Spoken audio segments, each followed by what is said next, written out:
너희도 가려느냐라는 제목으로 말씀 증거하도록 하겠습니다.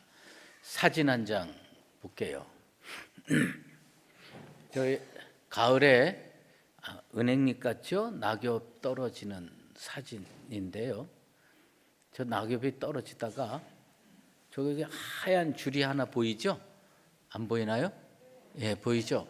저게 아마 거미줄이에요. 예. 며칠 전에 어느 목사님께서 저한테 중력과 은혜라는 제목의 사진을 한 장 보냈습니다. 처음에는 그냥 떨어지는 낙엽을 순간에 탁 포착한 사진인 줄 알았습니다. 그런데 자세히 보니까 그게 아니었어요. 정말 눈에도 잘 보이지 않는 거미줄 하나가 딱 거기에 쳐져 있는데 우연찮게 은행잎 하나가 낙엽으로 떨어지다가 그 거미줄에 살포시 얹혀진 겁니다. 가을이 되고 겨울이 되면 다 낙엽이 떨어집니다. 그러면 그 다 낙엽 떨어지면 땅바닥에 뒹굴다가 사람 앞에 짓밟히고 그 다음에 어디 가서 다 불태워지고 없어지는 게 낙엽의 그 경로죠. 그런데 이 낙엽은 중력의 법칙으로 떨어지다가 거미줄에 딱 걸렸습니다.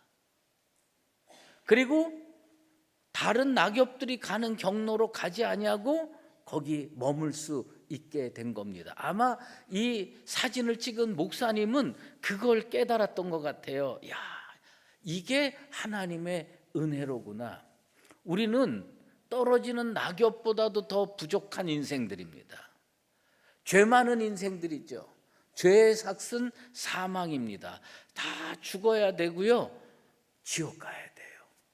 그런데 마땅히 지옥 갈 수밖에 없는 인생들을 그 중력의 법칙에서 붙들어 주신 분이 계시는 겁니다. 예수 그리스도입니다. 하나님의 은사는 그리스도 예수 안에 있는 영생입니다. 여러분들이 주님의 그 붙드심을 통해서 영생으로 나아가고 있는 줄로 믿습니다. 우리는요, 어떻게 살아야 되느냐? 주께서 그런 은혜로 붙들어 주셨는데 세상의 상황이 바뀐다고, 환경이 바뀐다고, 여건이 바뀐다고 왔다 갔다 하는 인생은 올바르지 않다. 우리는 어떻게 살아야 되느냐? 이 길밖에 없다. 정말 이 길밖에 없다고 확실히 믿고 다시 한번 결단하고 믿음의 길로만 걸어가는 나와 여러분 되시기를 예수 그리스도의 이름으로 축원합니다. 페어뱅크스라고 하는 경제학자가 있어요. 그 경제학자가 한 나라를 조사했습니다. 남아메리카에 있는 콜롬비아라는 나라를 조사했어요. 근데 그 콜롬비아라고 하는 나라는 가난한 나라예요. 이 사람은 어디에 초점을 뒀냐 하면 왜 이 나라는 같은 크기의 다른 나라보다 못 사는가? 왜 이 나라는 부존 자원도 꽤 많은데 이렇게 못 사는가? 그래서 그 이유를 조사했습니다. 그런데 콜롬비아에서 나오는 대표적인 수출품이 놀랍게도 가죽 제품이었습니다. 이 페어뱅크스라고 하는 경제학자는 그 나라에서 생산되는 가죽 제품을 살펴보면서 왜 이 나라가 이렇게 못 사는지 그 이유를 알길 원했습니다. 그래서 그 가죽 제품을 직접적으로 생산하는 라인에 있는 사람들을 조사를 했습니다. 소를 키우는 목장주를 조사했고요, 소를 직접 들판으로 끌고 다니는 목동을 조사했고요, 그 다음에 이 소를 잡아서 가죽을 납품하는 도축업자를 조사했고요, 그 도축업자로부터 받은 그 가죽을 가지고 제품을 만드는 제품업자를 만났습니다. 그래서 그들에게 공통적으로 질문했습니다. 왜 이렇게 나쁜 가죽으로 제품을 만드느냐, 좀 더 잘 만들 수 없느냐. 그런데 목장주나 목동이나 도축업자나 제품업자나 똑같이 하는 대답이 있었다고 합니다. 제가 스페인어를 모르기 때문에 떠듬떠듬 읽더라도 양해하시기 바랍니다. 노에스 누에르스타 꿀빠, 꿀빠는 건지는 모르겠어요. 나 웃기자고 한 건데. 어쨌든 그렇게 얘기를 했대요. 그게 무슨 말이냐면 그건 우리 잘못이 아닙니다. 그건 내 잘못이 아닙니다. 목장 주인이나 도축업자나 가죽 제품 제작자나 다 나쁜 제품이 나오는 이유는 자기 때문이 아니라는 거예요. 목장 주인 핑계를 대고 도축업자 핑계를 대고 다 핑계를 대고 환경 탓, 상황 탓을 하는 겁니다. 그런데 다 핑계를 댈 사람들이 많이 있잖아요. 근데 핑계를 댈 수 없는 존재가 있더라는 거예요. 그게 뭐냐면 목동은 끌고 다녔는데 뭐를 핑계를 댈까? 그래갖고 너는 무슨 핑계가 있냐? 그 페어뱅크스라고 하는 경제학자가 물어봤어요. 그랬더니 이 목동이 이렇게 대답을 하더라는 겁니다. 암소 탓이죠. 암소 때문에 그랬다는 거예요. 그러면서 그 암소가 뭐가 문제냐고 물어보니까 거기에 목장에 날파리가 그렇게 많은데 날파리가 붙으면 가렵고 따갑고 힘드니까 이 꼬리로 탁탁 치면서 날파리를 쫓는데 그것도 안 되면 어떡하냐? 철조망 있는 데 가서 등을 긁는다는 겁니다. 철조망에. 그래가지고 이 미련한 암소 때문에 좋은 가죽 제품이 나올 수 없다고 핑계를 대는 겁니다. 이 페어뱅크스라고 하는 경제학자가 뭐라고 얘기를 하냐면 이 나라가 잘 살려면은 다른 탓을 하지 않는 마음의 변화, 국가의 마음이 변화해야 된대요. 한 나라가 잘 살려면 국가의 마음이 변해야 된대요. 한 교회가 잘 되려면 교회의 마음이 바뀌어야 돼요. 한 가정이 잘 되려면 가정 전체의 마음이 바뀌어야 되는 겁니다. 여러분 예수 믿고 은혜 받고 축복 받으려면 여러분의 마음이 근본적으로 바뀌어야 된다는 겁니다. 그런데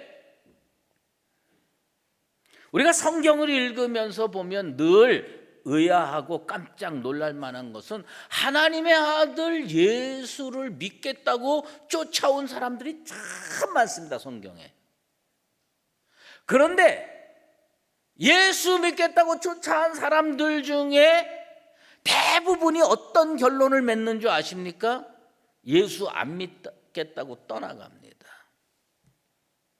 예수 믿겠다고 쫓아온 사람들이 다 예수 믿는 것으로 끝나면 온 세상은 아마 복음화 벌써 됐을 거예요. 그런데 수많은 사람들이 예수 믿겠다고 쫓아왔다가 실망을 합니다. 좌절을 합니다. 그리고 어떻게 됩니까? 이제 예수 안 믿겠다고 주님 곁을 떠나는 겁니다. 예수님 시대만 그런 게 아니라 오늘날도 마찬가지입니다. 우리는 4, 5년 동안에 한 3, 400만 명 정도의 성도를 잃어버렸습니다. 교회 다니면서 예수 잘 믿겠다고 그렇게 했던 사람이 코로나 탓을 하고 무엇 탓을 하면서 다 교회를 떠나고 가난한 성도가 되고 나중에는 불신자가 되는 겁니다. 예수 믿겠다고 쫓아왔던 사람이 왜 예수님 곁을 떠날까요? 사도 요한은요 66절에 그 이유를 이렇게 얘기를 합니다. 그때부터 그의 제자 중에 많은 사람이 떠나가고 다시 그와 함께 다니지 아니하더라요. 무슨 이유인지는 조금 더 살펴봐야 알겠지만 언제부터 떠나는지는 분명하게 알겠다는 거예요. 사도 요한의 눈으로 보면 이유들은 다양하게 있겠죠. 예수를 믿겠다고 왔다가 예수를 안 믿겠다고 떠나는 이유는 각자 조금씩 다를 수 있는데 언제부터 떠나는지는 알겠다. 그때부터 떠났다는 거예요. 그때부터. 예수님께서 베세다 들녘에서 오병이어의 기적을 일으키셨습니다.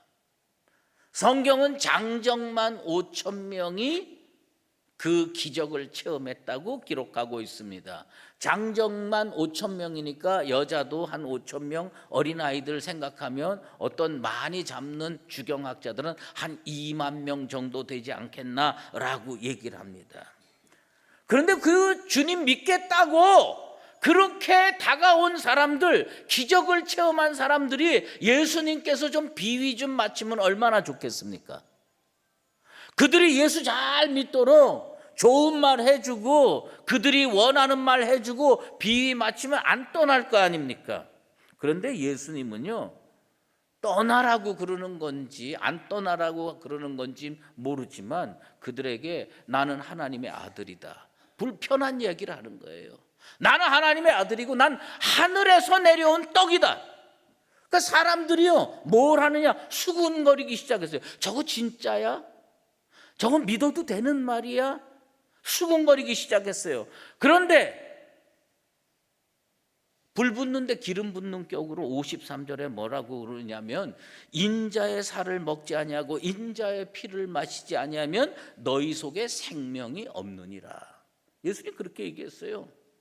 우리가 뭐 인자로 번역이 됐으니까 그럴듯하게 우리가 들리지만 그 당시에 예수님 말씀을 처음 들은 사람들의 입장으로 되돌아가서 주님의 말씀을 다시 한번 재해석하면 사람의 아들의 피를 먹지 아니하고 사람의 아들의 살을 먹지 아니하면 영생이 없다는 얘기예요. 생명이 없다는 얘기예요.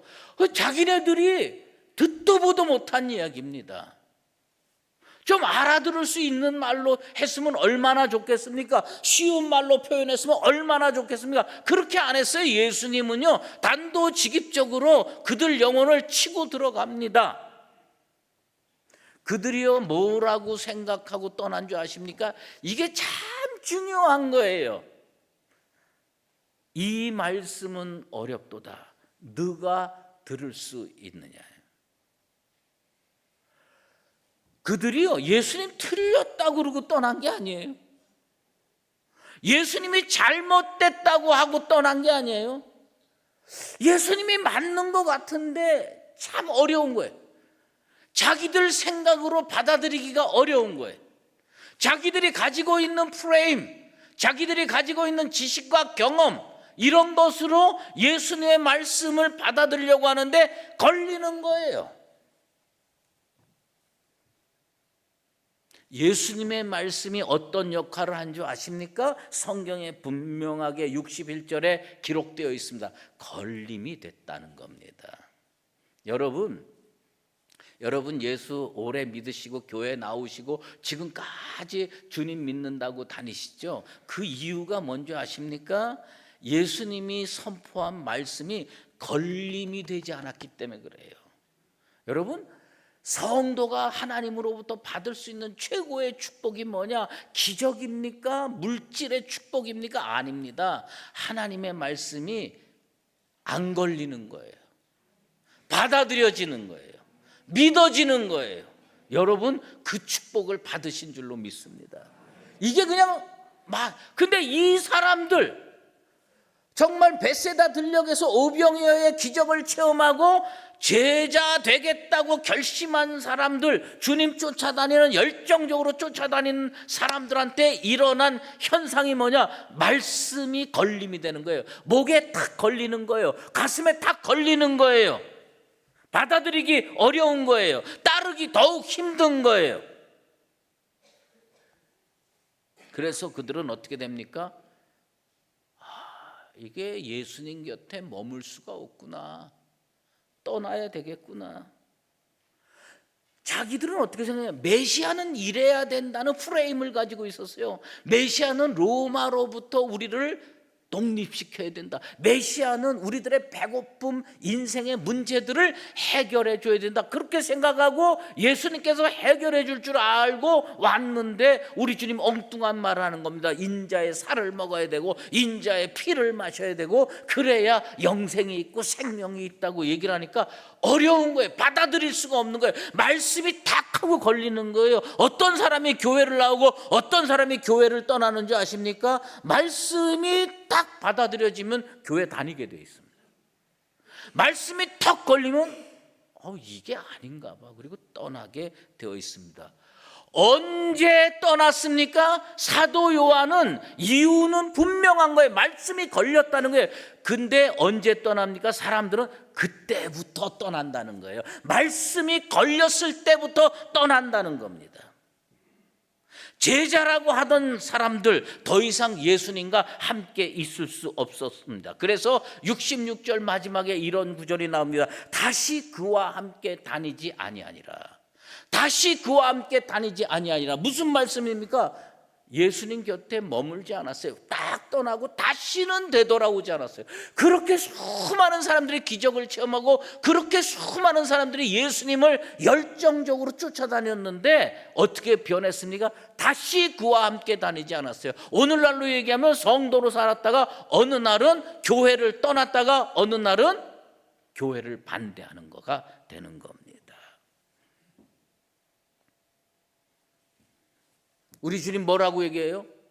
육적인 문제로 찾아온 사람들에게 육은 무익하니 영은 살리는 거다.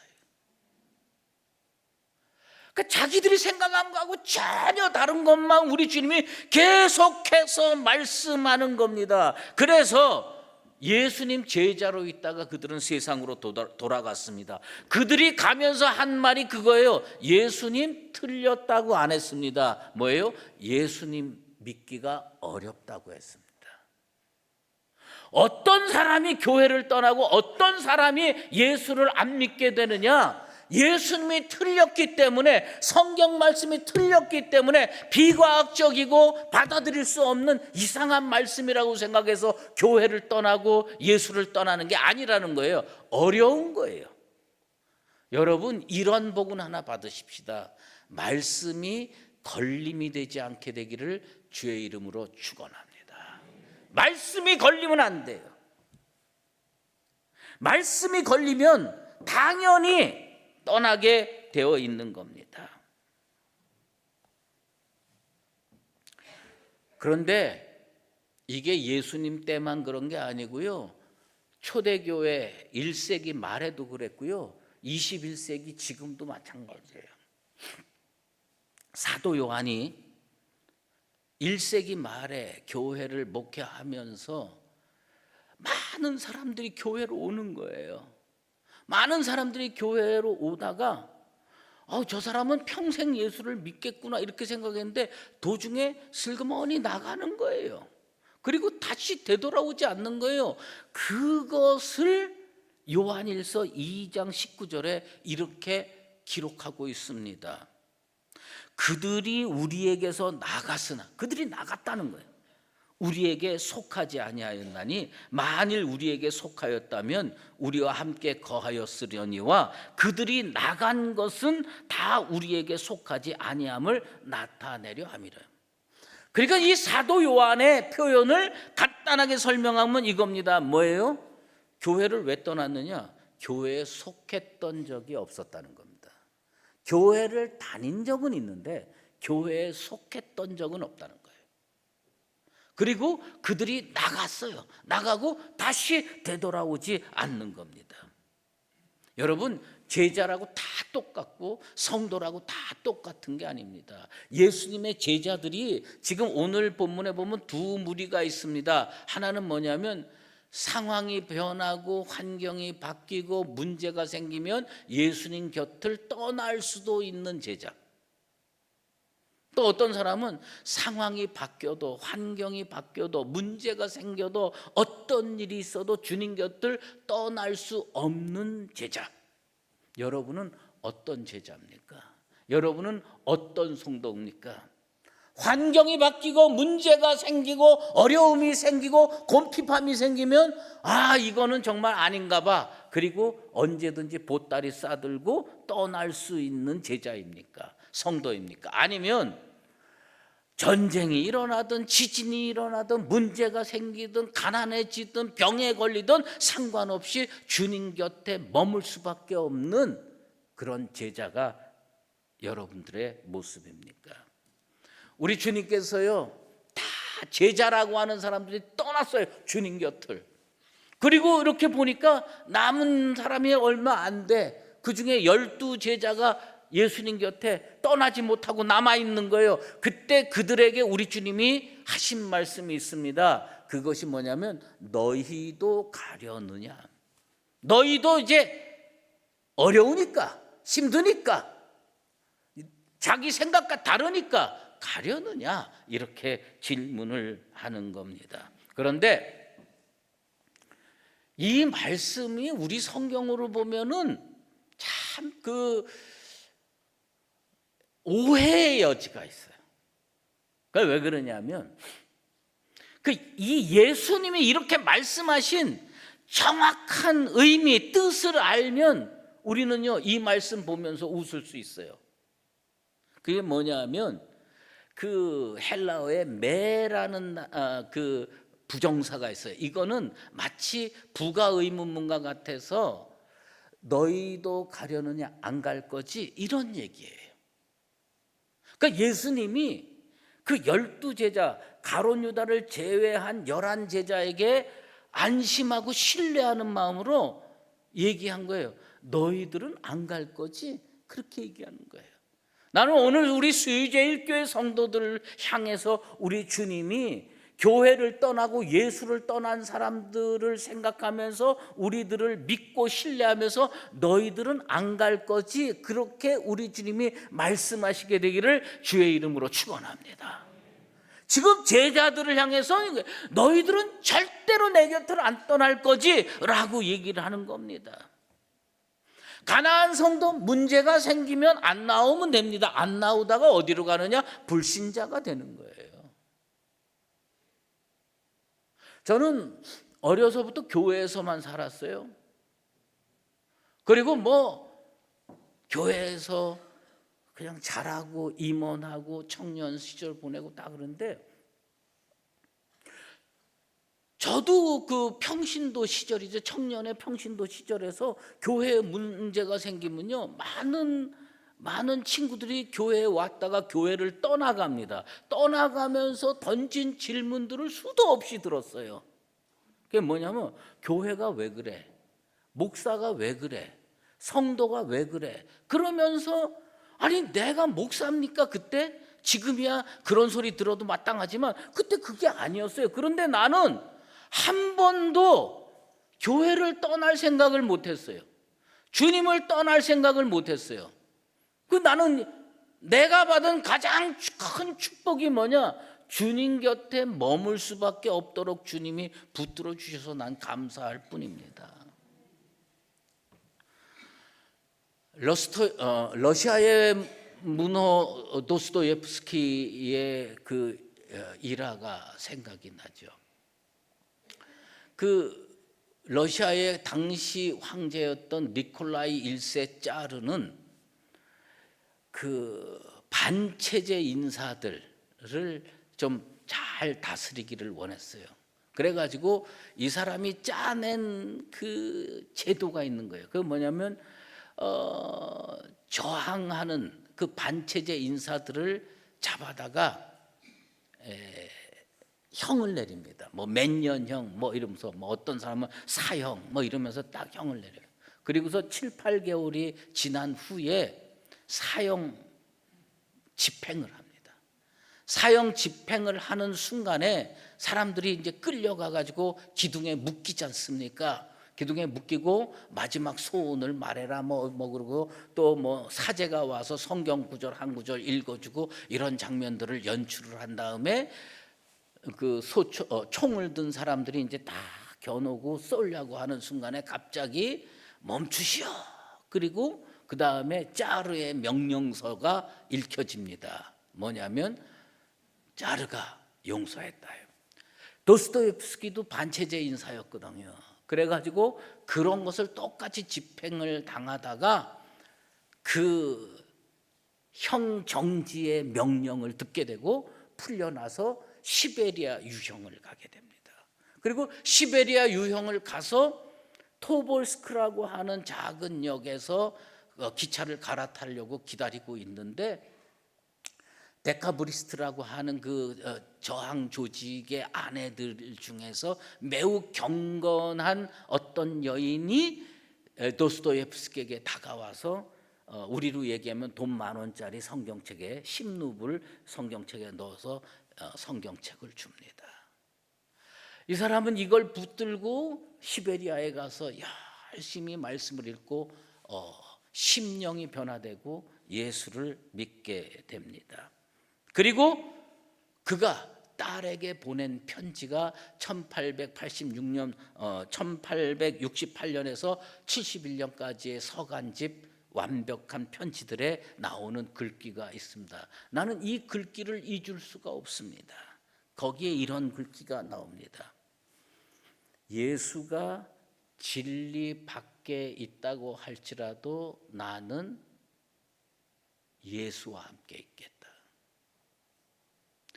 예수가 세상 사람들이 더 이상 예수는 진리가 아니야, 더 이상 예수는 하나님의 아들이야 막 손가락질하고 이렇게 하더라도 세상 사람들 다 예수 버리고 떠나도 자기는 예수가 진리 밖에 있다고 하더라도 나는 예수와 함께 있겠다고 얘기합니다. 그게 뭡니까? 예수를 떠나지 않는 사람들의 특징입니다. 우리는 예수는 물론 진리 안에 있지만 세상 상황에 따라서 예수를 떠나는 어리석은 심령 없게 되길 바랍니다. 우리 교회는요 독특한 공동체입니다. 여러 번의 폭풍이 휘몰아친 교회지요. 상처들도 많습니다. 어려움을 많이 겪었습니다. 그래서 여기에 보면요 많은 사람들이 떠났습니다. 많은 사람들이 떠났고 지금 남아있는 분들은 뭐 거의 우리 시대 끝까지 같이 갈 수 있는 분들이라고 생각이 듭니다. 나는 우리 주님은 틀림없이 우리 공동체에 와서 이렇게 얘기할 겁니다. 너희는 절대로 안 떠날 거지. 예수님 곁을 안 떠날 수 있는 나와 여러분 되시기를 주의 이름으로 축원합니다. 그런데요 떠나지 않는 자의 대답을 알아야 돼요. 떠나는 사람들의 이유도 알았잖아요.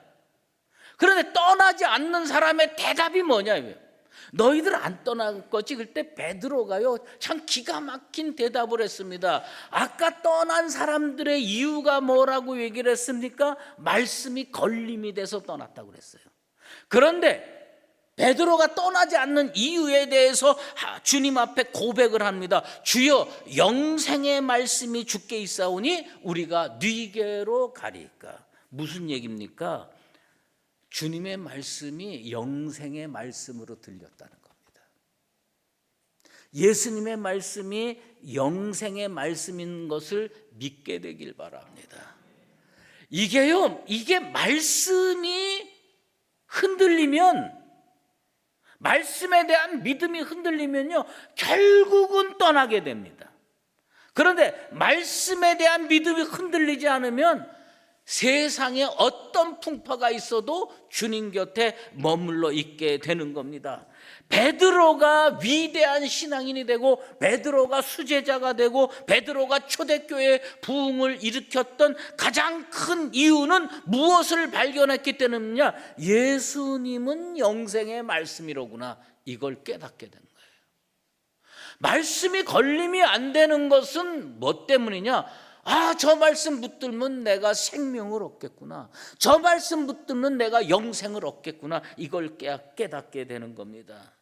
교회에서 무엇을 발견해야 됩니까? 교회에서 무엇을 발견해야 교회를 떠나지 않습니까? 부자 되는 법을 발견하시겠어요? 성공하는 법을 발견하시겠어요? 영생의 말씀을 발견하게 되기를 축원합니다. 예수 안에 뭐가 있어요? 영생의 말씀이 있다는 겁니다. 우리가 교회를 떠날 수 있을 때가 있을 겁니다. 그건 뭐냐? 말씀에 대한 확신이 흐트러지면 떠나는 거예요. 그러나 우리가 예수 곁에 끝까지 머물 수 있는 이유도 분명한 겁니다. 그건 뭐냐면 예수님은 영생의 말씀이로구나. 그러면 그걸 어떻게 믿고 어떻게 알게 되는 겁니까? 69절에 베드로가 이렇게 대답을 합니다. 우리가 주는 하나님의 거룩하신 자이신 줄 믿고 알았사옵나이다. 순서가 바뀌면 떠나게 돼요. 하나님에 대해서 다 알면 하나님을 믿겠다. 이 사람들은 100% 떠납니다. 어떻게 하나님에 대해서 인간이 다 알 수 있겠어요? 하나님에 대해서 다 알 수 있는 존재가 없습니다. 그러면 누가 하나님 곁에 머물러 있습니까? 하나님이 천지 창조주이신 걸 믿는 사람이 남는 거예요. 예수님이 하나님의 아들임을 믿는 사람이 남는 거예요. 어떤 사람이 하나님을 더 잘 알게 됩니까? 하나님의 창조주이심을 믿고 하나님의 구속주이심을 믿고 하나님의 오늘도 역사를 주관하심을 믿는 사람은 점점 더 하나님에 대해서 많이 알게 됩니다. 여러분, 알미 먼저입니까? 믿음이 먼저입니까? 세상 사람들은 알고 믿으려고 그래요. 알고 믿으려고 하다가 떠나는 거예요. 그런데 베드로가 뭐라고 얘기를 합니까? 믿고 알았습니다. 처음에는 알미 먼저인 줄 알았어요. 그런데 3년 동안 주님과 가까이 보내니까 기적 갖고도 안 돼요. 치료 갖고도 안 돼요. 말씀으로만 할 수 있다는 걸 알게 된 거예요. 근데 이게 알게 해주신 분이 누구냐? 하나님의 은혜거든요. 여러분, 믿음과 알면서 뭐가 먼저 있게 되기를 원합니까? 나는 여러분들이 믿음이 먼저 생기게 되길 바랍니다. 믿음이 생기면요, 어떤 말씀도 걸림이 안 됩니다. 근데 믿음은 없고 지식만 충만하면요, 이 말씀도 걸리고 저 말씀도 걸리고 그러다 보면 예수 곁을 떠나게 된다는 겁니다. 아이러니하지 않습니까? 영생의 말씀이 여기 계시게 되길 바랍니다. 그리고 그 말씀 붙들고 믿음으로 나아가서 우리 주님이 진짜 안심하고 우리에게 너희도 가려느냐? 영생의 말씀이 여기 계심에 우리가 네게로 가리까? 그렇게 대답할 수 있는 나와 여러분 되시기를 예수 그리스도의 이름으로 축원합니다. 기도하겠습니다. 하나님 아버지 감사합니다. 우리는 참 복잡한 존재입니다. 어느 날은 그 누구보다도 예수 사랑하는 것 같고 그 어떤 사람보다도 더욱 진실하게 예수 믿는 것 같다가도 한순간에 흔들려서 바람 앞에 휘날리는 갈대와 같은 인생입니다. 주님, 그래도 딱 한 가지 은혜는 절대로 우리에게 허락하여 주시옵소서. 말씀이 믿어지게 하여 주시옵소서. 말씀이 믿어져서 예수님 곁에 머무는 자들이 되게 도와 주시옵소서. 영생의 말씀이 우리 교회 가운데 있게 되길 원하고 영생의 말씀이 주님 가운데 있어서 주님과 동행하는 수유제일교회 모든 믿음의 권속들 되게 도와 주시옵소서. 예수 그리스도의 이름으로 기도드리옵나이다. 이제는 우리 주 예수 그리스도의 은혜와 하나님 아버지의 극진하신 사랑하심과 성령의 인도하시고 교통하심이 말씀이 걸림이 되지 아니하고 우리 주님이 영생의 말씀인 줄 믿고 주님 앞에 나와 영원히 동행하기로 다시 한번 작정하는 사랑하는 수유제일교회 모든 믿음의 권속들과 주의 피값으로 사신 우리 교회 위에 이제로 영원히 함께 계시옵기를 간절히 축원하옵나이다. 아멘.